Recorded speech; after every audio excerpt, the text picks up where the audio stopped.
Welcome to the Connors and Ferris High School Sports Show. Jeff, DiVeronica, and Steve Bradley with the former coach of Irondequoit boys basketball. I don't know if he's been introduced that way yet, but there it is. It's in the books. Chris Cardon joins us now to wrap up a historical last season for him, 37 years at Irondequoit, all the way to the state championship game. Won his fourth Section 5 title and runner-up at the states. Coach, welcome back to the program. We wanted to kind of close the books on basketball with closing of your career, so to speak. Fourth all-time in Section 5 wins, and boy, you went out on top, Coach, and that's pretty darn special. You've had a few weeks to reflect on it. How does it feel? I mean, this is probably normal procedure for you, right? You kind of shut down. Actually, it's not normal.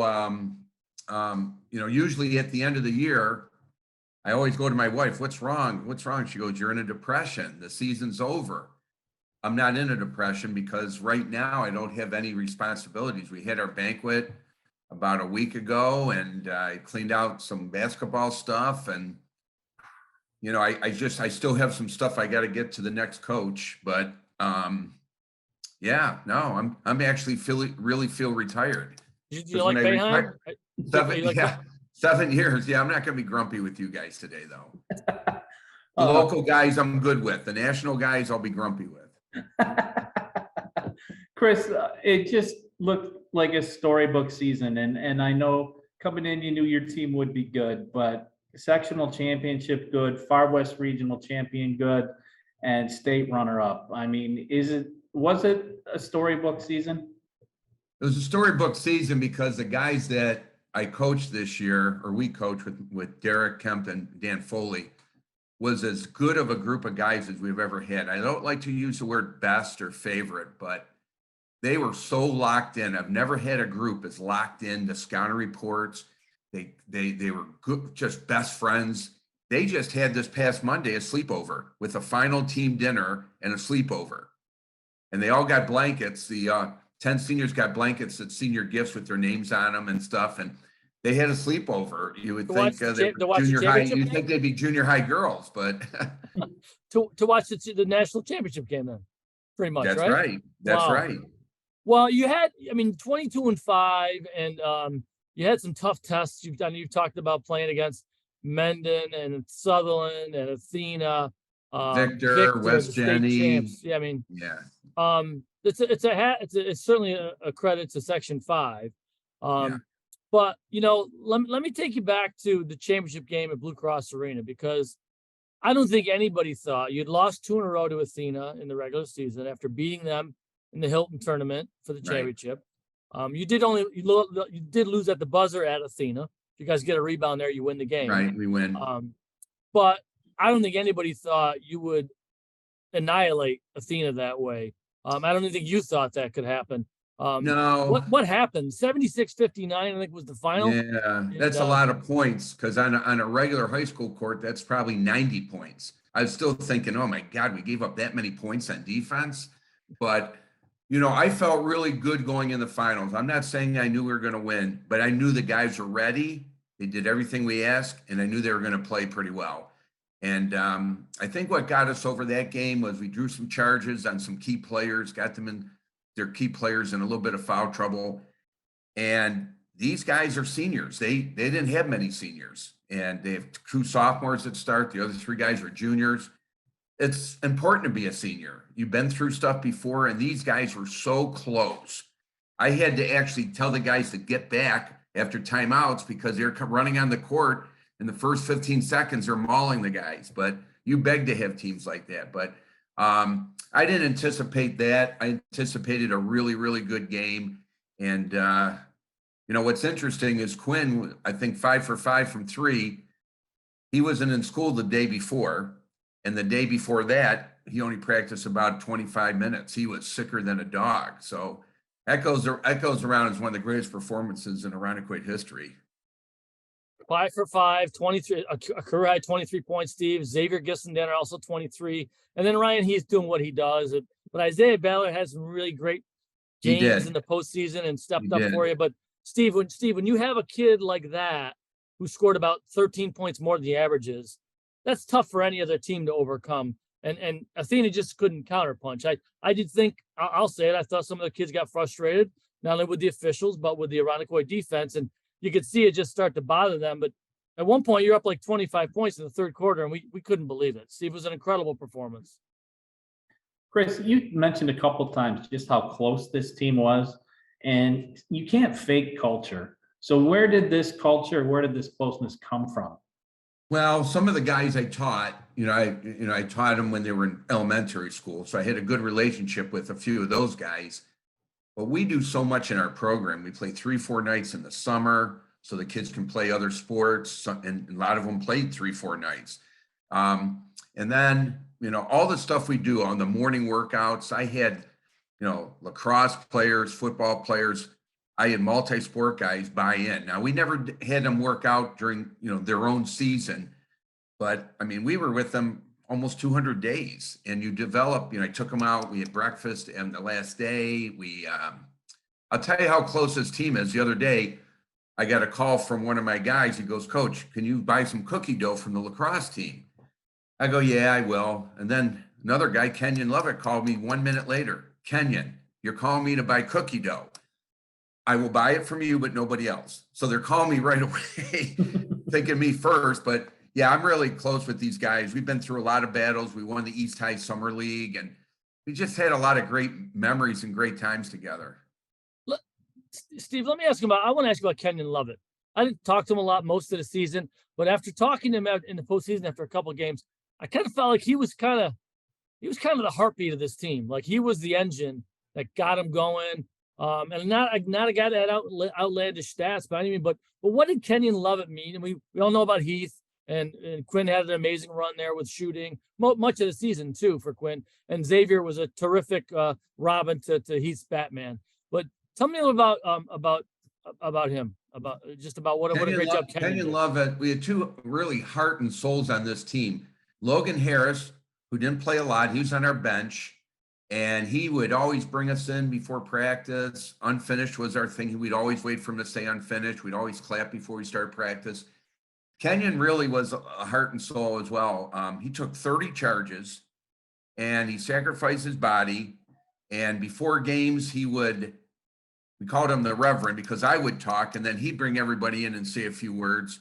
And when he talks, people listen. And I think the guys really respected him because he sacrificed his game a lot. When he was like in JVs, he was a big scorer.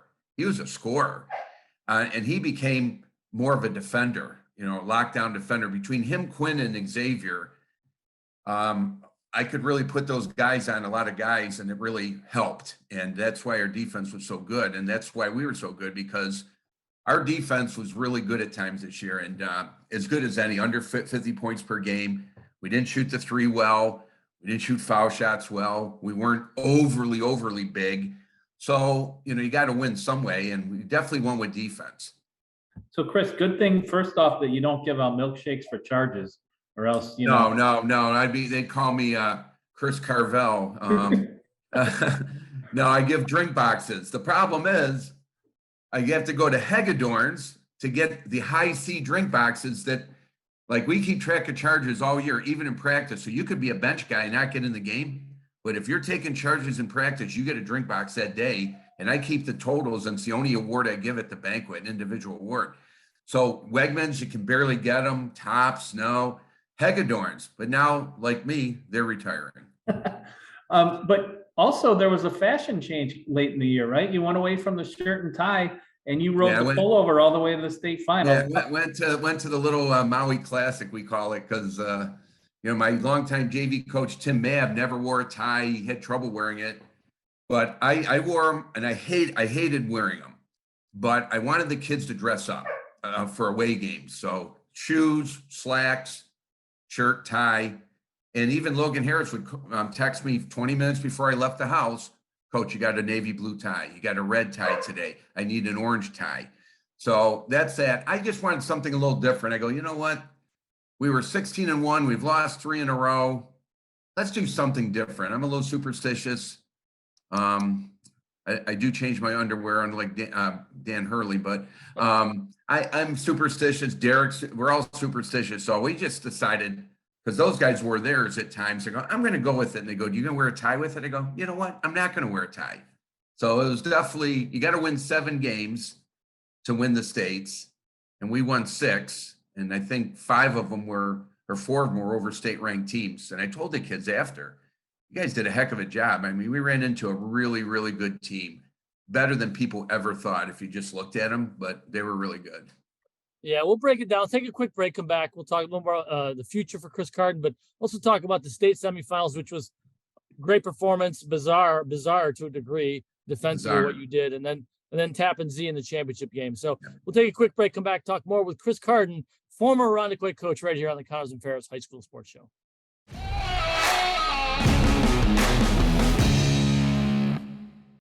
Looking for a used truck?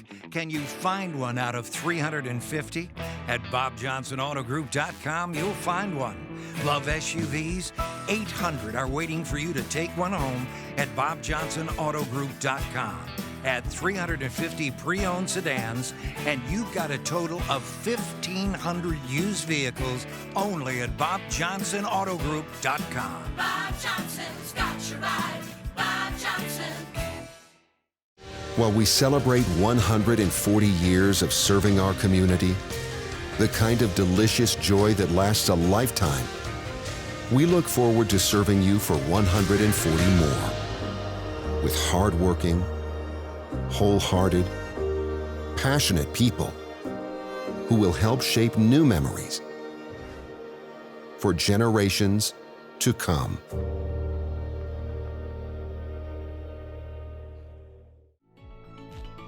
Have you visited Roberts Wesleyan University yet? The time is now to choose your own time to get a customized visit. You'll get a feel for the university, meet a current student over lunch, tour the campus, and more. You can set up a visit anytime and any day that works for you.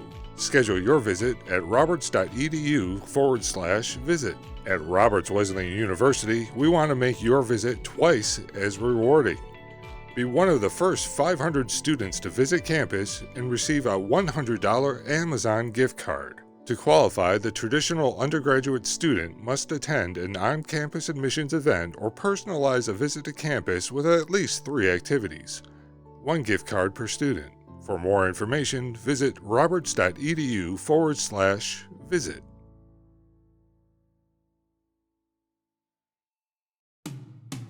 You don't choose to get hurt at work, but you can choose the workers' comp attorneys at Connors and Ferris to fight for your money and medical benefits you deserve. With over 20 years of industry experience, we will give your case our undivided attention so that you and your family can focus on your recovery. So call Connors and Ferris, the workers' comp attorneys dedicated to fighting for injured workers' rights. Connors and Ferris, your workers' comp attorneys. The best 3 things here at McQuaid are definitely the sports, the brotherhood, and the service to community. I think that's a really big, important thing that McQuaid stresses, which is part of creating a better and great man. You definitely feel a connection with your fellow students here. It's being all-guy school. You're able to relate to each other on a personal level, and everyone's very welcoming here with open arms and willing to be your friend. Hi, this is Jeff DiVeronica. I'd like to tell you about my friends from Doyle Security. We lost my father-in-law a few years ago, and that meant my mother-in-law was going to be alone in her house. One of my first calls was to Doyle. Doyle has an award-winning burglary detection system, and that gave her peace of mind again. It gave her comfort. These days, you can't put a price tag on that. Whether it's for your family or yourself, at any stage of your life, Doyle is there for you. For seniors, Doyle offers a personally enabled GPS emergency response system. They have a full array of smart systems, including fire and carbon monoxide detection, security cameras, and more for your home or business. More than 35,000 families and businesses rely on Doyle every day and every night. Family owned and operated for more than 100 years, you don't have that kind of staying power unless you're doing something right. To learn more, call 1-866-GO-DOYLE or visit godoyle.com. Baby, sweet baby.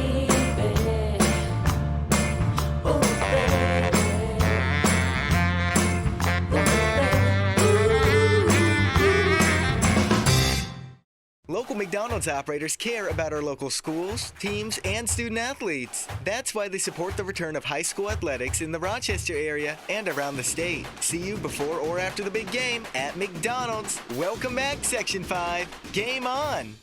Protecting your home's worth pays off when you trust the experienced team at American Custom. We've all seen our homes go up in value, making home improvements a wise choice. If you think your home is worth a lot now, just wait until our team is done with it. Call American today. Welcome back to the Connors and Ferris High School Sports Show. Jeff DiVeronica and Steve Bradley with the newly retired Irondequoit boys basketball coach, Chris Cardon. After winning his 4th Section 5 title in his final season, he announced it before the start of the year, and then make it all the way to the state championship game where they lost to Tappan Zee 49-36. I know that 36 points was the fewest points scored by Irondequoit this year. Credit to the Tappan Zee defense. We'll go to there in a minute, but the semifinal game was also fairly bizarre. Rockville Center South Side. You beat them 50-29. You gave up 29 points in the state semifinals, and you outscored them in the second half, 31-8.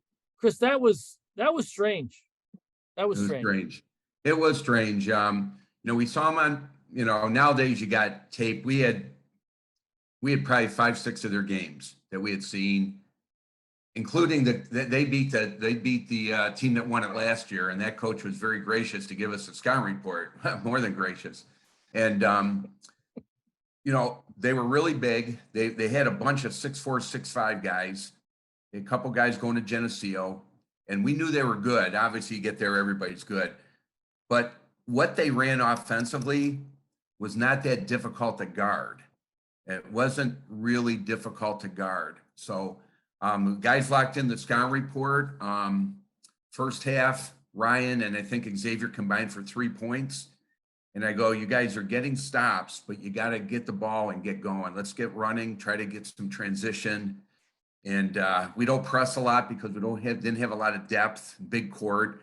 And we got some easier baskets in the second half. And once you get some stops and get the ball out, and get a couple baskets, then it just builds your confidence, and it just kind of snowballed for them. If we played them again, that would not have happened. We might have defended them well, but it wouldn't have been like that, I don't think. Chris, the state final game, Ryan Heath, been up on varsity since the end of his freshman year, got into a little bit of foul trouble. How much did that impact the game and what your team was able to do?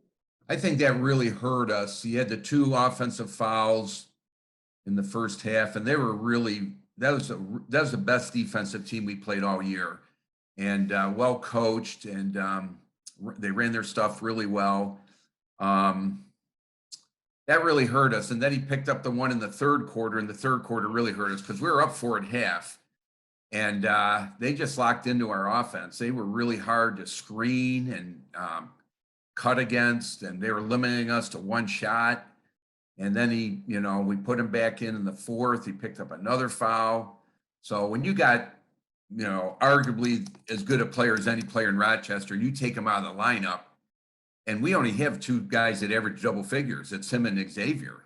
You always need that third guy. Well, Xavier was the only guy that hit double figures that game, 18 points. So you can't win with 1 guy getting double figures, and even sometimes 2. You got to have that third guy somehow. So I credit them. The final score is a little deceiving. It was a 13-point game, and you didn't really, you didn't cut into it much in the last 3 to 4 minutes. But going to the fourth quarter, I think it was like a 6-point game. It wasn't like it was out of reach, and bringing Ryan back in. Yeah, but they had confidence. That other team got confidence. Yeah, they were really good. What made them good was, again, those guys, they got the best lacrosse player in their league. He had 20 points. They only had 3 guys score. They had also bizarre, very bizarre. Kid going to Bucknell for lacrosse. They had the MVP for the soccer, so they had multi-sport guys. Yeah, they were tough. They had no one over 6 foot, but they were tough, and we knew they were going to be tough. When I got home, some of the people said, you play them 10 times, you beat them 7 or 8. I go, no, we don't. Maybe 5. I think we do maybe beat them 4 or 5 times. They were really, really tough, and it's hard just one night to prepare. We had again. Kyle Trevis, our JV coach, had prepped, he had watched 4 games and had a scouting report. And then we all got together that night and watched 2 more games. And then we went to the gym the next day Joe Girard's gym, in fact, there, Joe Girard and who else? Jimmy Fredette. And we went over stuff. So it was hard with their offense, the way they run stuff. They're very methodical, and they just kind of just wear you down. It's hard to press them. It's hard to, I know they don't pass the eye test, but they were good. They were really good. We got beat by a better team that day.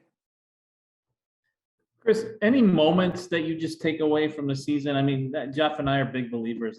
Sports, life's about the moments. And are there 2 or 3 moments that you just take away that maybe where you talked about how much you love going to practice? I mean, the things behind the scenes that might not be obvious to everybody.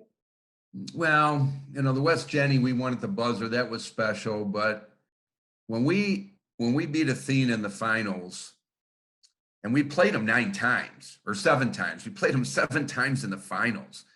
And when we beat them, just all the kids that came over to me and gave me hugs. Usually they're going to themselves, kids, but a lot of them came over right away to me and hugged me. And that was special. I thought that was really special. And then the Amherst game where Kenyon actually threw up on a kid. He was so sick. But we just gutted it out, Our big guys got into foul trouble, and we just gutted it out. We stopped them 4 straight times at the end. And Ryan Heath, who never took a charge before this year, took his 4th one of the year, and that was a key play. And Xavier Ross hit 1 or 2 foul shots that really put us over. So I think those were great. Those were great moments, I think. 51-48. That was a really tight game. And again, they had looks to tie it or win it. They did, but they did. And gutted it out on defense. And then the gravy game. I want to ask you about the gravy game, because then you win sectionals, or this is before the regional game, but you're going against a really good Sutherland team, and you pulled out a trick I think that you said you'd used before. Tell us what you did with the gravy, because I'm not sure all your guys understood it, but some of them did. Yeah, some of them did. Some of them did. We got a couple slow learners, I guess. But so I got some gravy. I was going to do it in practice, and I forgot to bring it. And so I go there, and I'm talking about this game, and I go, listen, you guys have won the sectionals. You have made Irondequoit history. You're going to be up on the banner. Every time you walk in that gym, you'll be able to see it up there. But a lot of people think this game, everything else is gravy. Whatever happens, happens. Everything else is gravy. Well, here's a jar of gravy. I poured it in the waste can, and I go, now you tell me this game is not as important as that, or is more important than that. And they were fired up. I don't know. I didn't know how they'd react, but they were fired up. And that was a good Pittsburgh team. We had played them twice before, close games, and they came out really strong. And then finally, I want to at least mention Jeff Fitch from Fairport and Jack Perficato, the former Section 5 basketball chairman on the boys' side, went into the Basketball Coaches Association Hall of Fame. You finally got to stand up at the podium. You got inducted 3 years ago, I think, during the pandemic. You were an inductee, but they never didn't have a ceremony this year. So you got to do that the day after losing states. That's cool for them and for you too. That was a cool. That was cool. My family was there, and it's funny. Everybody had these speeches Jeff Fitch is talking about when he was in, trying out in the ABA and playing with Earl Monroe and AAU tournaments. And I get up there, I wrote nothing. I just go, I don't have much. I haven't read much. We just got our ass kicked by Tappan Zee last night, but this is a real honor. If we played Fairport more often than we have, I wouldn't be here at all. And, I just thanked everybody. I thank, my parents, the first teachers, myself, my siblings, and the community around Irondequoit. It was really nice. It was a really nice ceremony. And Jeff Fitch, I was honored because he's one of my heroes. He's one of the guys that I would go visit at the lake and talk basketball 2-3 times. And he was always really gracious to lend his knowledge to me. So, Chris, I wanted to do real quick word association with you. Just a little bit of rapid fire. Remember, we're recording 37 years. So what's that? We're recording this, so keep it on the straight and narrow. All right. Yep. All right. So best player you saw play in Section 5 during your head coaching career? Best player ever. Jeez. Maybe John Wallace. Got it. Toughest court to play at? Toughest court to play at, probably the old Pittsford Sutherland court And Brighton's not easy to play at either. Guy you enjoyed coaching against the most? Guy I enjoyed coaching against the most. Probably Jeff Fitch, Bill O'Rourke Jr., just an honor to coach against those legends. What did I ask? The toughest place to play? Yeah. How about toughest team to prepare for? Toughest team to prepare for? Boy, that's a great question. Buddy Brasky's teams were always tough. Scott and Jeff Fitch's teams were, really, really tough to prepare for too. Griffin Coles, they run a lot of great stuff. John Nally and Bob Nally. John Nally changed totally how he played. And when we played him before the beginning of the year and the end of the year, it was totally different. We went over 15 sets. And then Bob Nally, you can write down what they run, but they do it on feel, and you don't know exactly because they don't know what's going to come. So those guys, the Nally brothers, were great, really hard to prepare for. And bigger impact on rule change, 3-point rule or shot clock? Boy, that's a great question. I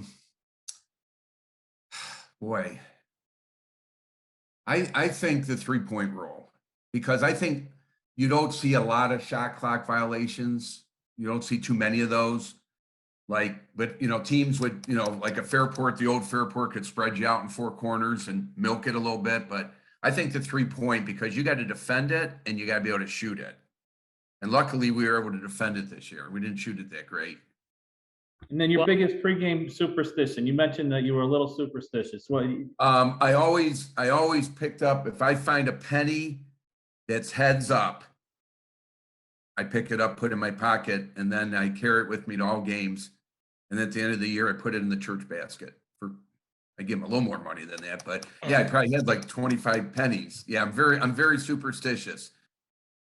Well, 9 title games, finished with a record of 4-5 in the Section 5 championship games. And you finished also with 3 in a row over Greece Athena in the championship. I know earlier in your career, and this is a great thing to note too, it took you 20 years just to get to a championship game, right? It did. It was 2006. We lost. I have Rashad Stokeland, who coaches at Schrader, and we lost in the last 30 seconds of that game. And then we lost another close game, and then we beat them pretty good with Josiah Heath. And then 2 years after that, we lost. We missed a shot. We're up 2, and they hit a 3 with 2 seconds left. So we've had some heartbreak losses, but I do remember the losses a lot. That's for sure. And Coach Setzer will get one. He'll get one very soon, I think. Mike Setzer's a fantastic coach. He does a great job. After the game, I went up to him and I said, "I'm sorry." That's what I said to him. "I'm sorry because I know how it hurts.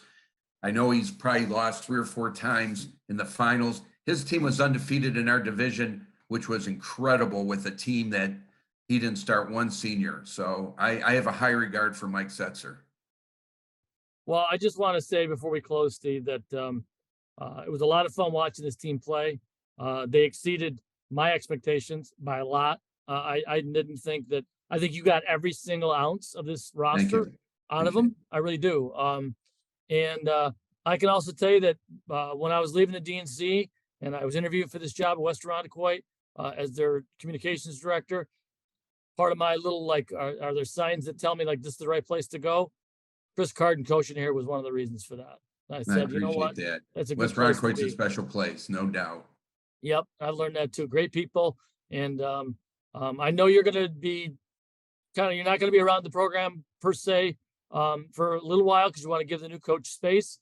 But I also know you have aspirations to come back, and I really hope that happens sooner rather than later because you still the younger guys could use some Chris Cardon in their lives. So. I appreciate it. Well, there's got to be a headset waiting for him to break down some games with us, Jeff. Next year, I'd love to do it. We'd love to do that. Love to get you in to break down some brackets for us next year. Oh yeah, I could do that. Definitely. Perfect. Thank you. Thanks for having me. Thank you, Chris Card. Thanks Appreciate for everything. Congrats on an amazing 37 years. And enjoy retirement. Remember where the office is because I'm always available for lunches. I'm ready. He literally Yeah, but lives, Steve. Devo, like- you got to give a couple hours because let him take you down to Livingston County and get that. Well, I'll tell you what. Let's do that. Let's do it. Let's us three get out there. Let's make a plan. Forget the high school basketball stuff. Let's talk about Livingston County food restaurant reviews. Chris Cardon and Steve Bradley. All right. For Thanks, Steve guys. Bradley and Chris Cardon, I'm Jeff DiVeronica. Thanks for watching us right here on the Thank Connors you. and Ferris High School Sports Show. Thanks, Chris. Thank you.